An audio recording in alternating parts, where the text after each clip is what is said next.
আসসালামু আলাইকুম। বেশ কয়েকদিন হলো এত বৃষ্টি হচ্ছে যে চারিদিকে অবস্থা ভীষণ খারাপ। আমার বাড়ির অবস্থা চারিদিকে খারাপ। এই লাকড়িগুলো আমি বেশ কয়েকদিন হলো রেখেছি, এখানে বৃষ্টির কারণে কাটতে পারতেছি না। তো বাড়ির মধ্যে থেকে দেখলাম আমি আমার চীনা হাঁসগুলো রাস্তার উপর গিয়ে দাঁড়িয়ে আছে। তো চীনা হাঁসগুলো না উঠিয়ে নেওয়ার জন্য আমি চলে আসলাম বাইরে। আর বাইরে এসে মনে পড়লো আমার খামারের অবস্থা। কালকে যা আমি দেখেছিলাম আমার খামারের কোণা থেকে মাটি পড়ে গিয়েছে, কেটে চলে গিয়েছে। তো বৃষ্টি থামছে না, তাই এখানে কাজও করতে পারতেছে না। এখানে বেশ কিছু মাটি দেওয়া দরকার, কারণ মাটি না দিলে খামারের মেঝের নিচে চলে আসতে পারে। এই জন্য এখানে মাটি দেবো, কিন্তু বৃষ্টি থামছে না। বৃষ্টি না থামার কারণে আমি কাজগুলো করতে পারতেছি না।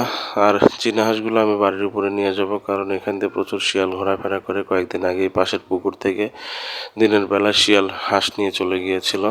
আর এখন বৃষ্টি হচ্ছে, তাই রাস্তাঘাটে কোনো লোকজন নেই, কোনো গাড়ি ঘোড়া নেই, মানুষজনও বাইরে থাকে না। এই জন্য হাঁসগুলো এখানে নিরাপদ না। আর হাঁসগুলো বৃষ্টি নামলে বা এইদিকে চলে আসে। বৃষ্টি নামলে কি হয়, আমার মনে হয় হাঁসগুলো দার্শনিক হয়ে যায়, এই কারণে রাস্তার উপরে এসে চুপচাপ দাঁড়িয়ে থাকে। কিন্তু হাঁসগুলো এখানে কখনোই নিরাপদ মনে হয় না।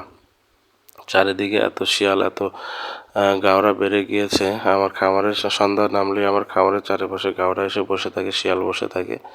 আমি এরকম একটা ভিডিও এর আগেও ছেড়েছিলাম আমার ফেসবুকে।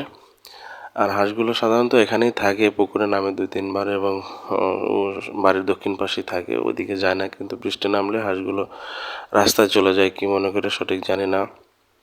আর এই বৃষ্টির কারণে আমার খামারের অবস্থা খুব ভালো না। এখন বিদ্যুৎ নেই, তো বাচ্চাগুলো ভিতরে শুয়ে আছে। আর বাচ্চাগুলোর জন্য যে লিটার বালু ব্যবহার করেছি, বালুগুলো মোটামুটি স্যাঁতসেঁতে হয়ে গিয়েছে, বালুগুলো শুকনো নেই।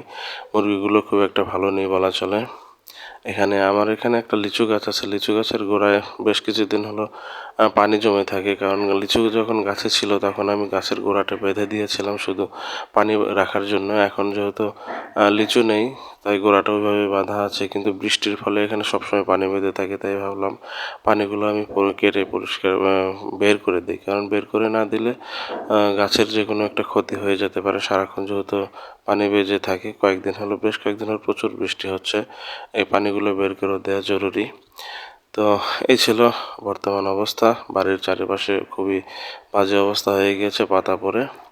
তো সবাই ভালো থাকবেন। আল্লাহ হাফেজ।